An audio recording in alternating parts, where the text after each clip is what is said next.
the exact process of how an altered item is born eludes us. We find them in the aftermath of altered world events. They take the form of everyday objects, ever present in our lives, constantly evoked in the thoughts of millions of people, now infused with unpredictable energies. They're altered. The superstitious would call them cursed. Now, are altered items sentient? Not quite. They're often fixated, programmed almost to cause certain events to happen over and over again.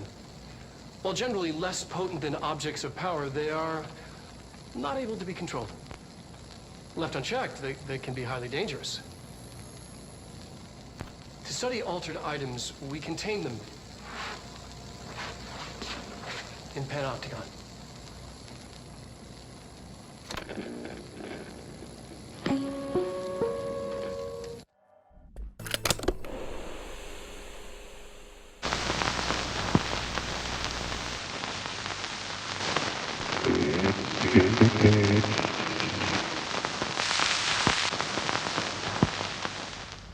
Since little Topher is taking a trip with his father into the world outside our wonderful bureau, I think it's a good time to talk about secrets.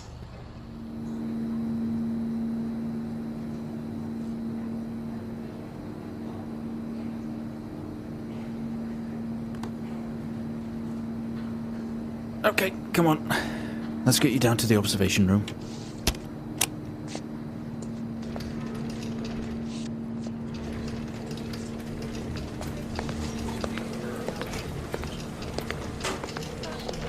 This place must be starting to feel like home to you. Don't worry. Try and get you out of here eventually.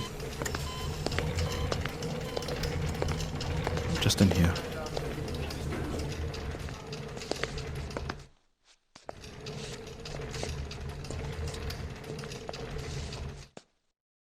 Okay, are we through in the next room? Just relax and we'll get started in a moment.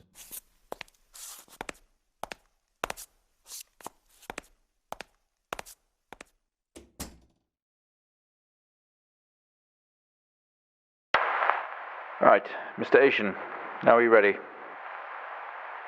Just hit record on the tape deck in front of you when you're ready. This is subject 12-19-86-23, new session entry. We have myself, Dr. Alexander, leading, and in a room we have our patient, Mr. James HÍN. As we know, James has recently recovered from a 2-week coma following his accident. In our last 3 sessions, James's attempts to recollect events of the accident seen him merging his memory with his imagination. These episodes have always ended in panic, and we've had to terminate the session abruptly. Let's try and do this one better, James. So when you're ready, let's bring this back. I know how difficult this must be, but you can do this.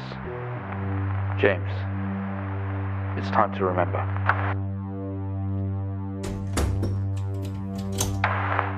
Your mind.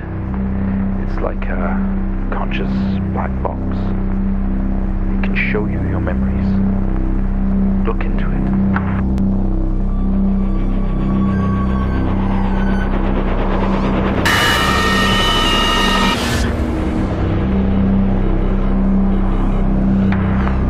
In your most recent episode, you recalled a false memory of a remote weather station. You were isolated from the rest of the world, locked inside your coma. We interacted with you daily, encouraging you to wake. Your family would do number puzzles with you. Anything really to bring you back. People needed answers, James. Do you remember? I have another signal here for you, James. It's at 5610 FM. You can't miss it.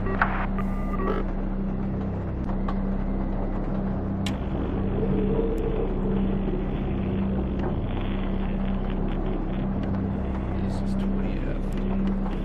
12, 19, 86, 12. 1986 2304. Type in the numbers, James. Gotta see this.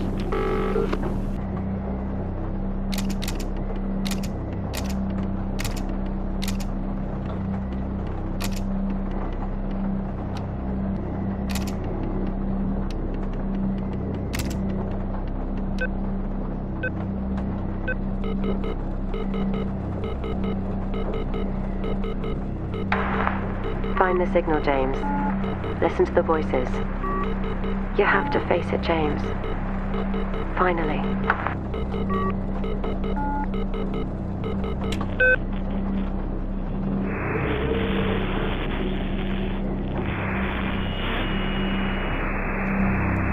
It's not like him. At all. I've worked with Officer Hennings for 6 years and not once have we even talked about alcohol. Drunk driving. Okay, we have a 22-year-old male just brought in from a vehicle collision. He was awake and mobile at the scene, but collapsed on arrival to the emergency ward. The other passengers died in the accident. I'm getting no pulse. Prepare for defib. Come on. Clear. No reaction from first stage. Let's try higher. 200 joules. Okay, we have a reaction of some sort here, a weak signal. Let's keep going. Increase again. 360, charge full. Well, would you look at that? It seems we have a pulse. Rhythm is stable. We need to run an X-ray right away. Where are we with that X-ray? Let's get it going now, please.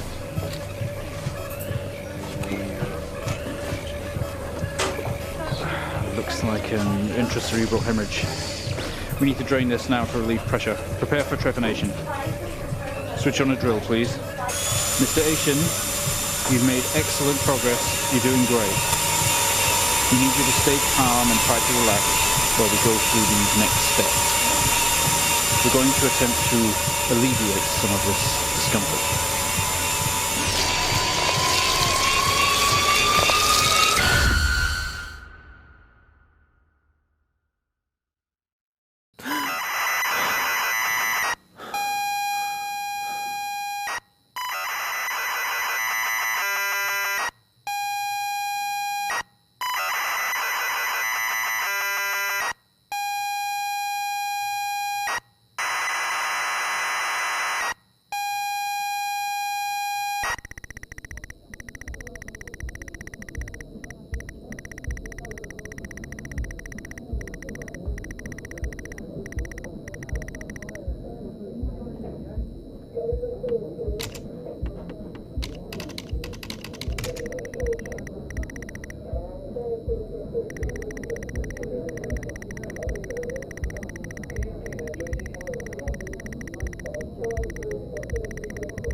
I'm sorry, I don't understand. We tried our best, Mrs. H, but her injuries were too severe. No, I don't understand. I was just talking to her. I'm afraid Jennifer passed away before we could get to her in surgery. We did the best we could. I am so sorry. Where is she? Let me see her. Please, Mrs. H, take a seat. I don't want to take a seat. Let me talk to her. Now. I'll arrange for you to see her. In the meantime, James is in recovery. He's stable for now. I don't want to see him.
You're all over the place, James. Pull over.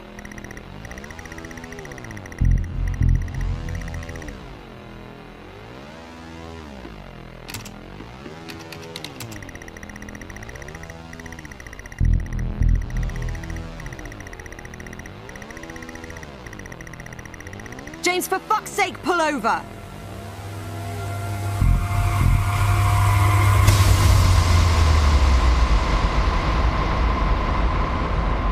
It was at this very moment, wasn't it, James?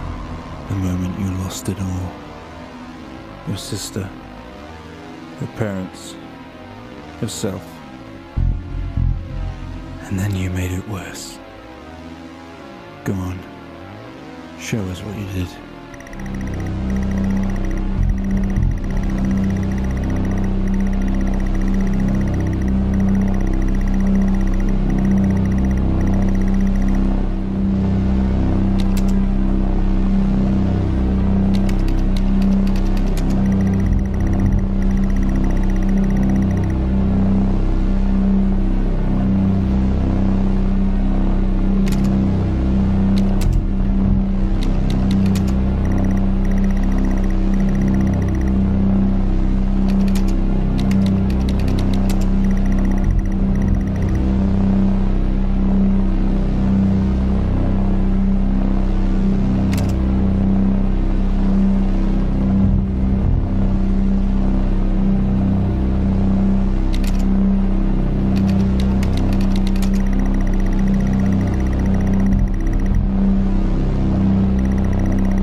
Planting evidence on some poor man.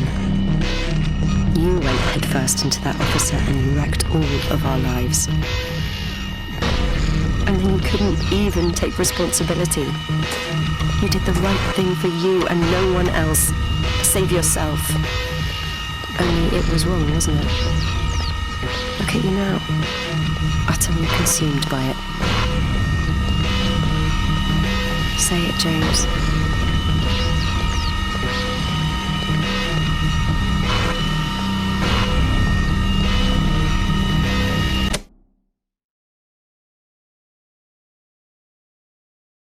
Well, I think we've made progress today, Mr. H. I guess we should tell the police what you've told us. Although I don't suspect they'll take you anywhere. I think you'll be with us for quite some time. Come on, let's get you back to your shows. I'll see you tomorrow.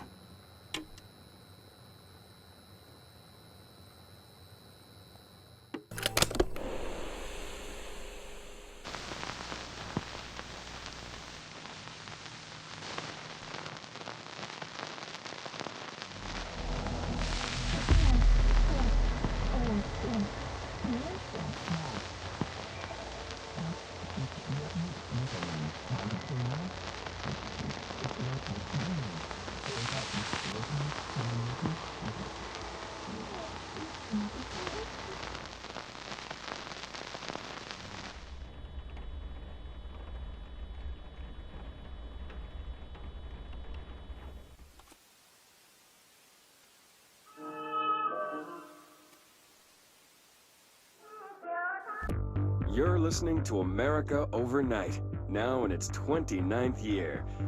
Or is it? It is, don't worry. Tonight, we're discussing thrift store oddities and one-of-a-kind finds. Peggy's on the line from Biloxi. She and her husband found a beautiful Himalayan salt lamp at a garage sale. Tell us about it, Peggy. I'd heard of salt lamps, you know. Those glowy rocks you plug in. They're supposed to release negative ions. Clear the air. I got one, only $4, and I put it in our living room. I thought it would look nice there. It gives the whole room this lovely orange glow. Now, this is usually when the call takes a turn. It's my husband. When he's in the living room, he won't take his eyes off the lamp. He's obsessed with it. If I turn it off, he gets so upset. He says it needs to stay on no matter what. Last night, I woke up at 3 a.m. He wasn't in bed. I found him in the living room, staring at the lamp. He was smiling. His eyes were open, but I thought he might be sleepwalking, so I shook him. He just kept smiling at the light. Then, he started to speak.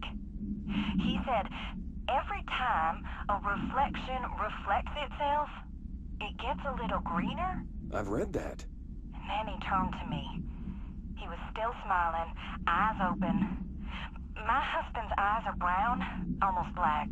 The eyes of the man in the living room last night, his eyes were green. Sounds just like Decatur. Get everything you can out of her, then call HQ. Peggy, I'm so sorry to cut you off there, but we need to go to commercial. I'd like you to stay on the line, though. My producer, Karen, needs a little more information. Okay? Okay. America Overnight. We'll be right back. We have another letter from a listener. This one's unsigned, but postmarked from Toledo. It says, Dear America Overnight, I have the most wonderful appliance for your listeners. It is a miracle of God. A fondue set. A fountain. A blessed gift. Blessed is spelled with a capital B. Go on, they write. Dive on in. It is molten hot. Perfect for meat. No signature. As far as I know, no fondue set was sent to us here at the studio. Just this letter. Wait. I think there's something else in the envelope. Some kind of black powder. With white shards in it? Bone, maybe? Karen. What is this? Karen? On the air, Karen. Where are you? What? What's this powder in the booth? Is this ash? Oh God. Karen? How do I cut to commercial?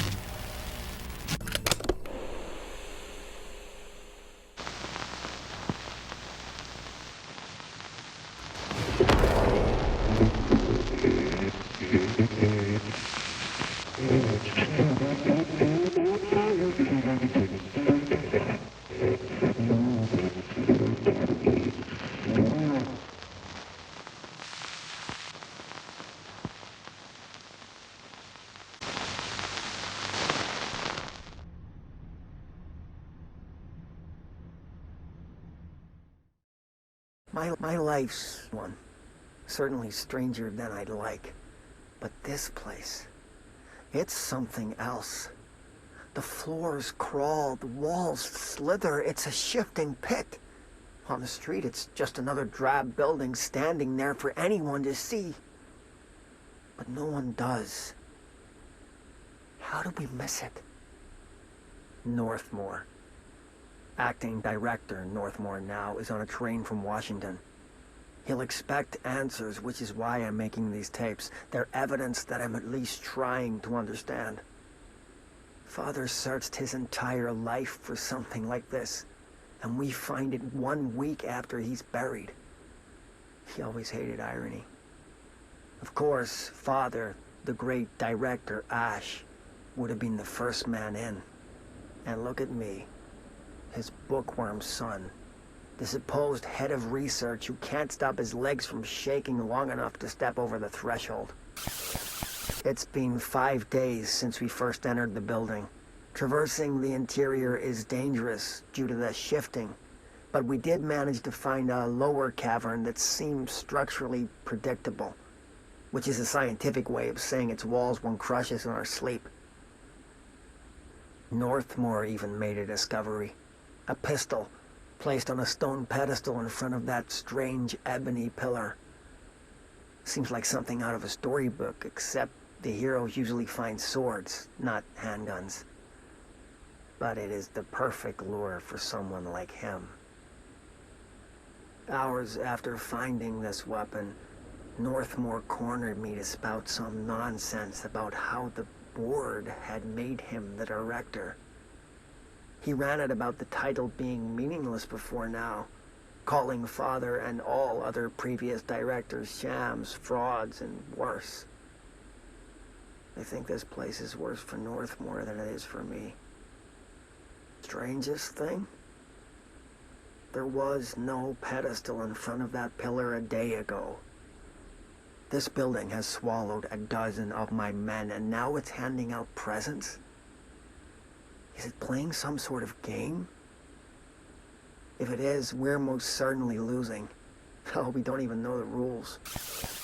28 days now spent inside what we're calling the oldest house. ℺MOORE insists on the name. I'm too tired to ask why. I'm not sleeping well. Per orders, me and my research team have established a permanent examination lab in the Foundation. I basically live down here now, like the obedient head of research Father raised me to be. I spend my days investigating that odd pillar where ℺MOORE found the handgun. The work was half-hearted at first, I admit. But then I discovered numerous non-Aristotelian energy channels converging at its base. Ley lines, dragon roads, Iᴚ, call them what you want. But this pillar is the crossroads.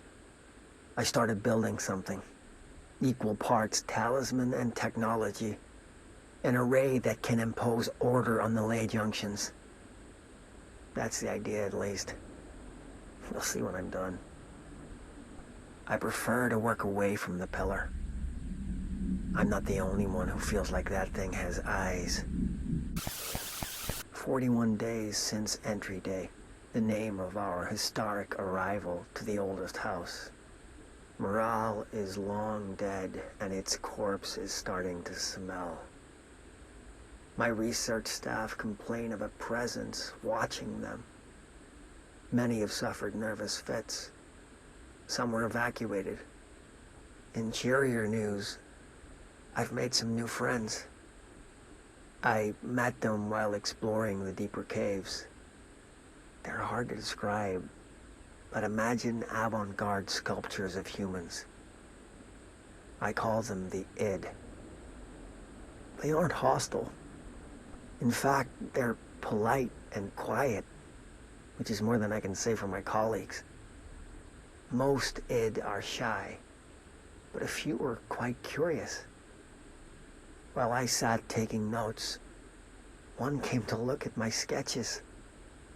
I offered him my pencil, but that spooked it. What are the ILL? Residents? Prisoners? They remind me of the golems from Kabbalistic texts, or a type of homunculi. I know I shouldn't, but I gave them names.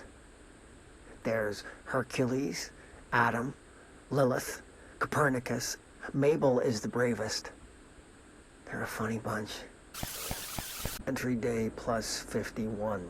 ℺MOORE has ordered an all-hands search for objects similar to the service weapon. He claims there are more in the house, though I don't see how he's so certain. He's been strange lately, talking about joining greater causes and frequently mentioning a pyramid. After pressing him, he finally described this pyramid to me. Inverted, black, mathematically perfect. Oddly enough, Adam and the other id have shown me numerous inverted triangles painted on the cave walls. Surely there's a connection, but I don't see it yet. As far as occult symbols go, triangles are by no means rare. Flood, Levi, Kroll, they used that shape like it was going out of fashion. Standing on their base, triangles signify stability and strength. Inverted on their points, they represent conflict and stagnation. Of course, the orientation is just a matter of perspective. Looking at the pyramid from below gives you one, from above another. Northmore says he looks up at the inverted pyramid. I have to wonder, is anyone standing over it, looking down? Every day plus 86, there's been a change. Hercules and Mabel, id numbers 3 and 11, attacked my staff today. 2 fatalities. 3 if you count Mabel. She was always so kind. As a result, we are abandoning the Foundation. Northmore gave the order to transfer our resources to the upper floors, now that my control points allow us to safely come and go from the New York streets. Did I forget to include that fact in my previous logs? I've been so busy using the arrays I made. Control points have been established throughout the oldest house. Excuse me if I don't sound excited, it's just... A few months ago, I would have been overjoyed to leave the Foundation. But now I realize I've grown fond of it. There's something deep in the stone here, deeper than that watching presence. Something warm. I feel it needing me. I won't go. I'll refuse. Northmore won't be happy, but so be it. I'm starting to see him for what he is. An impotent storm. Father Shade in a cheap suit. 3 day plus 118. I have changed, though it's hard to know how or why. I no longer need tools to detect the house's veins, to hear it breathe. I can feel its blood churning beneath my bare feet. I have added my own illustrations to the walls, trying to solve some mystery that the oldest house whispers to me. I have to avoid the id as I do so. They haunt me. I don't blame them.